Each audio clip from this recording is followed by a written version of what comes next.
মাগরিবের নামাজের পরে ছোট্ট একটি দোয়া 7 বার পাঠ করবেন। নবীজি বলেন 70টি বিপদ থেকে আল্লাহ পাক তাকে হেফাজত করবে এবং এই 70টি বিপদের মধ্যে সবচেয়ে ছোট্ট বিপদ হলো আল্লাহ পাক তাকে দারিদ্রতা থেকে মুক্তি দান করবেন। আপনি কল্পনা করতে পারেন 70টি বিপদের মধ্যে যদি ছোট্ট বিপদ হয় দারিদ্রতা, তাহলে বড় বড় বিপদ কি হতে পারে। আমি এই হাদিসটা পড়ে অবাক হয়েছি। নবীজি সাল্লাল্লাহু আলাইহি ওয়াসাল্লাম বলেন, তিরমিজি শরীফের 3601 নম্বর হাদিসের মধ্যে আল্লাহ রাসূল সাল্লাল্লাহু আলাইহি ওয়াসাল্লাম বর্ণনা করেন, নবীজি সাল্লাল্লাহু আলাইহি ওয়াসাল্লাম বলেন 70টি বিপদ থেকে আল্লাহ পাক তাকে হেফাজত করবে এবং সবচেয়ে ছোট্ট বিপদ হলো তাকে দারিদ্রতা। আমরা কিন্তু দারিদ্রতাকেই সবচেয়ে বড় বিপদ মনে করি, অথচ নবীজি বলতেন না, এই 70টি বিপদের মধ্যে যত বিপদ আছে সবচেয়ে ছোট্ট বিপদ হলো দারিদ্রতা। বাদ বাকি 69টি বিপদ কত বড় বড় হতে পারে একটু কল্পনা করেন আপনি। তার মানে আপনি যদি দোয়াটি নিয়মিত পাঠ করেন, আপনার যত বড় অসুস্থতা থাকুক না কেন আল্লাহ পাক আপনাকে পরিপূর্ণ শেফা দান করবে। আপনি যদি এই দোয়াটা পাঠ করেন, আপনি যত বড় বিপদের মধ্যে থাকেন না কেন, আপনার দেওয়ালে পিঠ থেকে গেছে কোনো সমস্যা নেই, আল্লাহ পাক এই কঠিন বিপদ থেকেও আপনাকে হেফাজত করবে।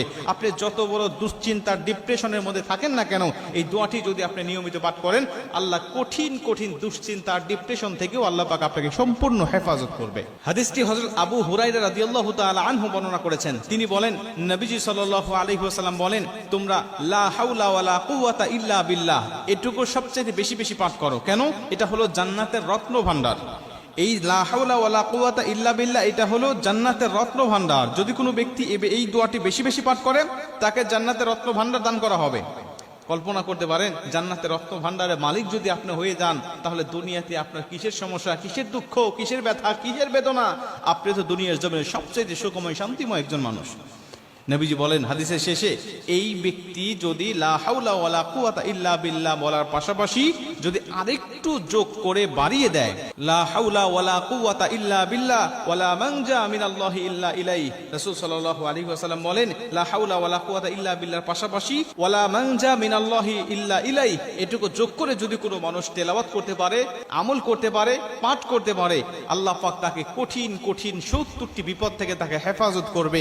আল্লাহ পাক তাকে বালা মুসিবত থেকে, দুশ্চিন্তা থেকে, রিজিকের অভাব থেকে আমার আল্লাহ পাক তাকে সম্পূর্ণভাবে হেফাজত করবে। আপনি যত বড় সুস্থ হয়েছেন, ডাক্তারের কাছে ধর্ণা দিয়েছেন, কত চিকিৎসার জন্য আপনি হন্য হয়ে খুঁজতেছেন, কোনোভাবেই আপনার সুস্থতা মিলতেছে না, শেফা গ্রহণ করতে পারতেছেন না।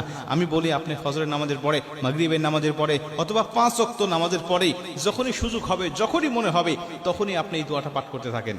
একাধিকবার পড়েন, 5 বার, 7 বার, 10 বার, 100 বার পর্যন্ত আপনি তেলাওয়াত করতে থাকেন। ইনশাআল্লাহ আল্লাহর উপরে তাওয়াক্কুল রেখে যদি আপনি এই আমলটা করতে পারেন, আমার আল্লাহ অবশ্যই আপনাকে শেফা দান করবে। আমার আল্লাহ অবশ্যই আপনাকে সমস্ত বালা মুসিবত থেকে হেফাজত করবে। 70টি বিপদ থেকে আল্লাহ পাক আপনাকে মুক্তি। মাগরিবের নামাজের পরে ছোট্ট একটি